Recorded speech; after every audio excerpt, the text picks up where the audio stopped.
Releasing Trauma is sponsored by the Global Association for Trauma Recovery. The Global Association for Trauma Recovery is a social impact organization serving as a resource for survivors and their families, dedicated to facilitating change by spreading trauma-related awareness and thus creating a more trauma-informed world. Learn more at gaftr.org.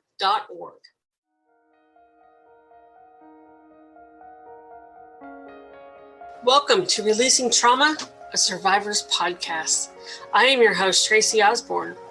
I am a survivor of emotional bullying, rape, sexual assault, domestic abuse, and grief. After losing my husband in 2019, I set off on a new adventure to help other women release their trauma and create a life they can cherish. Each week, I will feature a guest expert or a survivor to share their stories, tips, wisdom, and more. The goal is so that you can take away even just the smallest nugget of information you can use in your life right now to make a change, and to remind you that you're not alone. There is life after trauma, and you can move from victim to thriver and create a life you can cherish.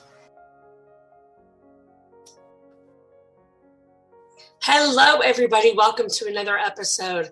I am your host, Tracy Osborne, and with me today is Olivia Swindler. We are going to be talking about her story on how the lockdown actually helped her to escape an abusive relationship. So, Olivia, welcome to the show. Hi, thank you so much for having me. I'm excited to have you. I'm going to preempt this with, if you guys haven't noticed, my voice is a little funky today. So I'm on the tail end of a cold, and I've been coughing a whole lot. So bear with me. I will talk as loud as I can. Olivia, why don't we start out with having you go ahead and tell us a bit about your story? Yeah. So I currently actually live in Grenoble, France, which is like right at the foothills of the Alps. I work in communications here. I moved here 5 years ago, and I moved here. I am not French. I don't know if you could tell from my accent. I'm American, and I moved here from Washington State, where I had grown up. I have a background working in athletics and sports, and I moved here 5 years ago. And when I moved, I was in this relationship. I thought it was pretty serious. And basically, after I moved, I was able to get some perspective on the relationship, and the relationship ended. And it was really, I don't think a breakup is ever fun, but it was really traumatic. And it really, it sent me into a spiral that was really difficult, and it made moving to a foreign country extremely difficult, which already is really, it's a lot to move across the world. And so with culture shock and dealing with the fallout of this breakup and all this stuff. And so it took me a really long time to grow and to process and to learn from that. And I think these experiences have helped me to become the person that I am today. And I think that because of that, because I allowed myself the space to learn and grow and process, I was able to use, like you mentioned, the lockdown that was here in France, to really lean into the healing and recovering of that experience, and to learn more about myself. And this past year, I mean, it has been so difficult because of the pandemic, but it's been a year of a lot of personal growth. And I just rejoice in where I am today. And I think a lot of that is because I took this really awful experience, multiple of them, and was able to just inwardly process some stuff. So that's a very broad stroke overview of who I am and why I'm here. Now, so you see, did the moving help you to kind of realize that this relationship was something that you really needed to separate yourself from, or were you kind of thinking that beforehand? Actually, neither, unfortunately. So I think that I was kind of in this like cherry, like rose-colored glasses, that's what they're called, rose-colored glasses experience, where I just was like, everything is perfect. This is amazing. I have my dream job, the dream person, all of the things. And then when that relationship ended, it didn't end because I wanted it to end. And then I was talking with one of my friends after we broke up, and I was explaining how difficult it was, and I was talking about things that had happened during our relationship, and it was this really incredible friend who said, that's not healthy, and what you're experiencing isn't like, that's not the normal experience. Like, there has to be something going on. And it was really in walking alongside this friend that I was able to really understand how toxic and manipulative that relationship was. And it was really because of this friend who was willing to kind of step in with me and say, let's talk this through, and I'm here for you. And she really stood beside me during that time. But the distance helped. It was so helpful not to like be worried I was going to run into this person at the grocery store because they lived 5,000 miles away. Let me tell you, that's a great, great tip. Yeah, that's a great way to avoid somebody. Yeah. So, I can totally understand, you're in a relationship, you're in love, you're enamored, you're looking past all the flaws, so you're not seeing the red flags that you may normally see. So, your friend being an outsider looking in can say, wait a minute, that's not how that's supposed to work. Totally. Can you share with us some of the, I guess the red flags that she noticed that you didn't see, and maybe, some of our listeners might be in this kind of the same boat? Yeah, totally. I think that there was a lot of, in that relationship, a lot of like secrets that weren't like, we're going to throw a surprise party, but like, hey, don't tell anyone that this is what we're doing, or this is, or there was a lot of secrets around that. And then there was a lot of gaslighting as well. Like, this guy, he would drink a lot. And I would, like, a couple weeks later, I would confront him and be like, hey, maybe don't do that. And he would accuse me of, lying or exaggerating the truth, those sorts of things. That it was a lot of like twisting my words and then using the things and saying, no, this is sacred because it's our relationship, and we need to keep this between us. And these things that, and the time when you're in that love bubble, felt like, oh, this is like, how special that this person loves me so much that they want to have a secret with me, or it was so easy to frame these things. And then when I was telling this to my friend, she was like, that's not normal or healthy. Like, healthy is the better word there. Like, that's not what love is supposed to look like. Right. I love the phrase love bubble, by the way. That's cute. I like that. Well, thanks. And it's so easy for us to get swept up in that gaslighting, because they're really good at making us feel like it's us and not them. We screwed up, or we didn't do things right, or whatever. And so we end up killing ourselves to try and please them and do everything that they want, because we love them and we want them to love us, and so we want them to be happy. Yeah, totally. Did you find yourself realizing that you were doing a lot of unnecessary things to try and please him? Yeah, I think it was more like mind acrobatics of trying to justify these things. So it wasn't necessarily, I did augment my own behavior, but like, I found myself trying to like jump through hoops to justify the way that he was acting, or things that he was doing. And I felt like I took it upon myself to be like, okay, well, clearly he doesn't think that this is wrong. So I'm obviously the one with the problem here. And so it became this like, how can I twist these things in my own mind to realize, no, the problem isn't what he's doing. The problem is my thinking. And so I think that was when I was talking this through with my friend, she was like, you shouldn't have to do that. Like, love is not mind acrobatics. Like, you shouldn't, if something feels off to you in your gut, there's a reason. And I think because of the love bubble, I didn't want to see that. And I think it's so easy to say, well, the problem is in this person's actions because they clearly think what they're doing is okay. The problem must be me. And I think that's the dangerous cycle that I fell into. Yeah.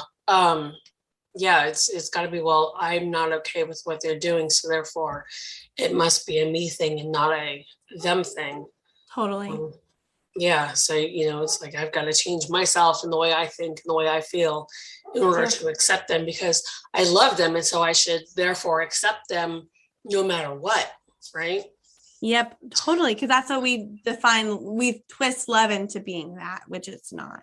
Right. I mean, it's one thing to accept, some of the small flaws, like leaving the toilet seat up or, their dirty laundry on the floor. But, it's a whole different thing to accept the mind games.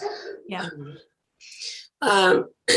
So, how did you, as you came out of this and you started to work on yourself and your journey, what were some of the things that you did to help you to heal from this? Yeah. So I already mentioned my really good friend, and I honestly don't think that I would be in the position where I am right now to talk about it in a healthy way if it wasn't for having a safe person to process and walk alongside me. So I think that was really helpful. Also, counseling is really important. I think I'm a huge advocate for that. I went to a lot of counseling and just really laid it all on the table. And that was just so helpful as well.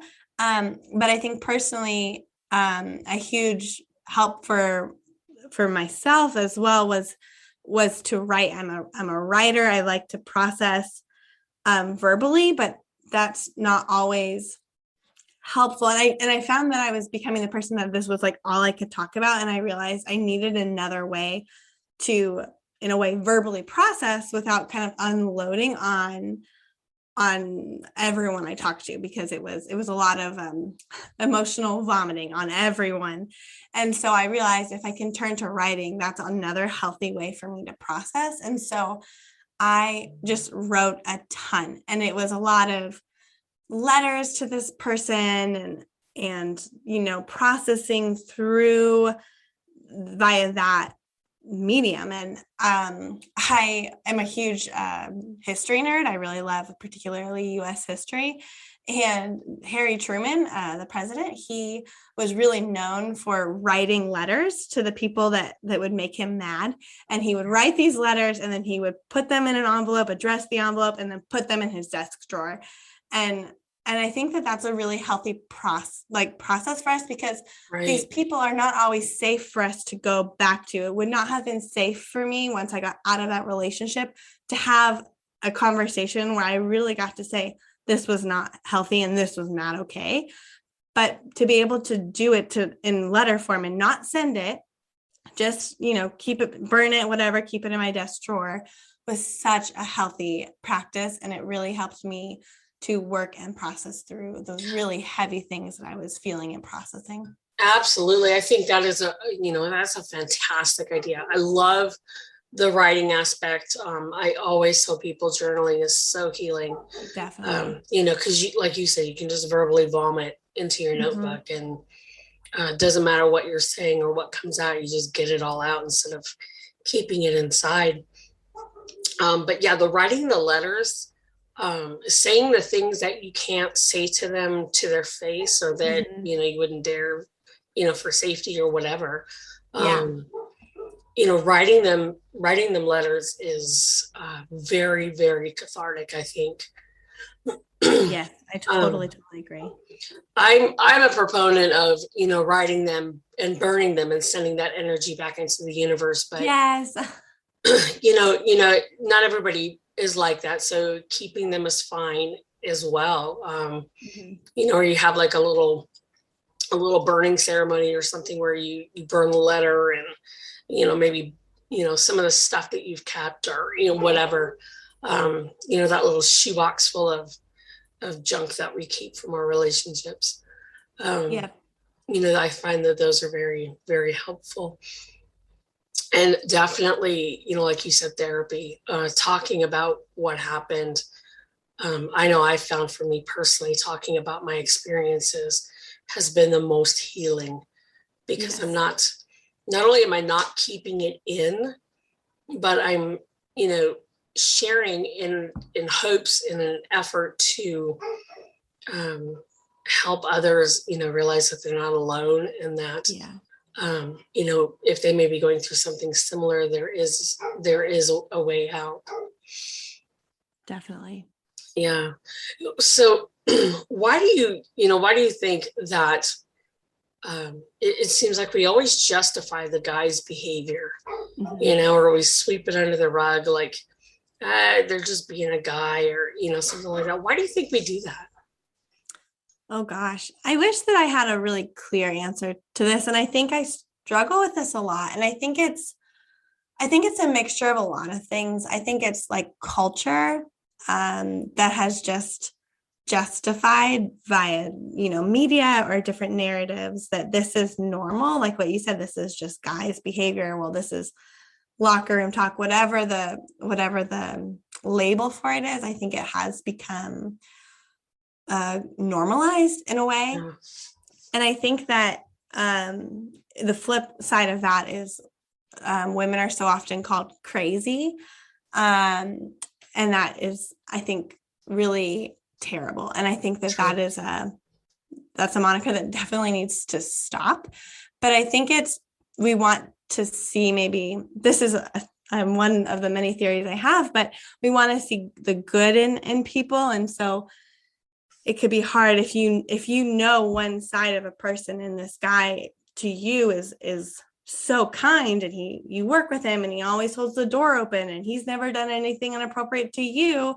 It can be hard, I think, to imagine the other side of that person, that there is a side of this person that is not kind. And I think it can just be so easy to say, well, that wasn't my experience with that person, so that cannot be the truth. And I think it's really sad when we lean on that instead of listening to women and their experiences, even if they're different than our experience, especially if we've interacted with the person. Oh, absolutely. But I think that there are multiple layers to it. I don't think it's one reason.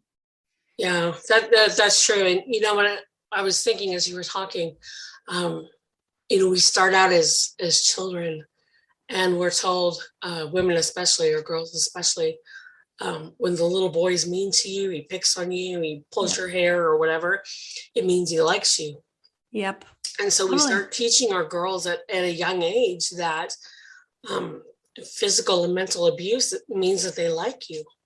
Yes. Mm-hmm. And I think that is definitely a narrative that we have to change. I know that I was guilty of it when my older kids were little, before I knew better. And then as I got older and I learned better, with my younger girls, it was, no, they're little jerks. You need to just leave them alone, or, punch them back or something. Yeah. And then, like you said, women get the emotional label of being crazy or hormonal, or she must be on her period, we're not capable of making sane decisions. And that comes from centuries of brainwashing. We used to get put into asylums for stuff like that. Heaven forbid we think or read a book. So times are changing, but there's still such a long way to go. Yes. Yeah. But it's exactly what you said. It's that, oh, he pulls your hair, that means that he has a crush on you. I mean, that's still something that you see like in movies today. And I think that it's exactly what you said. It's perpetuating that justification of a guy's behavior, and making it pretty, like, oh yeah, he pulled your hair, but that means that he loves you. Right. And that's awful. Like, what a thing to tell a 6-year-old. And I was told that. I've told that to be, I mean, but it takes, you have to zoom out and say, oh, what is this messaging actually implying? Like, sure, the kid is 6, but like, if we zoom out on that, what is the underlying cultural narrative that we're passing on when we say these things? Yeah. I mean, not only are we teaching the little girls that, abuse means or equates being liked or loved, but we're teaching the boys that the same thing. Yeah. Abusing girls means you like her. Nobody wins. I mean, I've read stories of like the teenage girl or whoever, where the boy comes up and, snaps her bra. And I remember those days. And there was one story that I remember in particular where she turned around and smacked him, punched him. And she got in trouble. Yep. And, and she stood up for herself, and her mom, was like, so you're saying that his, sexual harassment of, touching her bra and snapping that's okay, and really just kind of gave the principal an eye-opening good for that mom thing to think of. It's like, this behavior is not okay, and she had every right to stand up for herself and protect herself, and that's the world that we need to live in. We need to be teaching our boys that this is not okay, and teaching our girls that it's okay to defend yourself and stand up for yourself. Yes, definitely. Now you have written a book. Tell us about your book.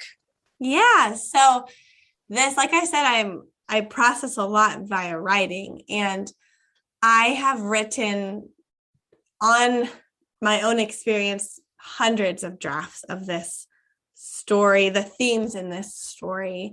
And I think that those drafts were for me. They were my processing. They were me understanding what had happened. And then during, like I said, I live in France, and our lockdown was very severe.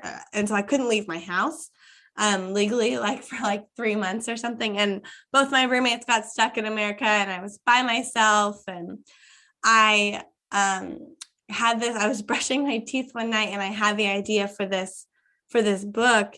And I realized that I was at a place now in my own processing and my own recovery of this event that I could write a story for other people. And so the book is called Cynthia Starts a Band, and it's about a woman who's in a band that she's told that she needs to date her co-bandmate, and it's like a fake relationship. And the book is told in 2 timelines, one where she's in the band still and they're dating, and then one when she has left the band. And so the book starts where a big event has happened and they're put on display, and she feels stuck in this relationship, and this relationship that is not healthy. There's stuff that goes on behind the scenes that you learn about, and it's basically a story of her getting out and finding herself again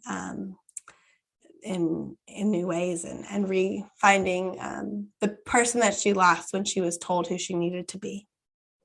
Oh, sounds like not a fun book, but a very deep book, and something that will probably kind of generate some ideas for people going, hey, wait, I can relate to this, because I've been told that I should be this kind of a person, or something like that, or I've changed myself to be with another person. Yeah. We can all relate to that, I think. Yes, definitely. Well, how can our listeners find you online? You can find me at Olivia Swindler on Facebook or Instagram or Twitter. Awesome. And listeners, that we'll have everything in the show notes. I'll put all her links and everything down there, the link to her book and all of that, so that you can make sure you get a copy of it. Olivia, thank you so much for coming on and, telling us a little bit about your story and talking with us today. Thank you. I really appreciate it and had so much fun being here with you today. Awesome. I really enjoyed it. Listeners, thank you for tuning in as always, and we'll talk to you in the next show.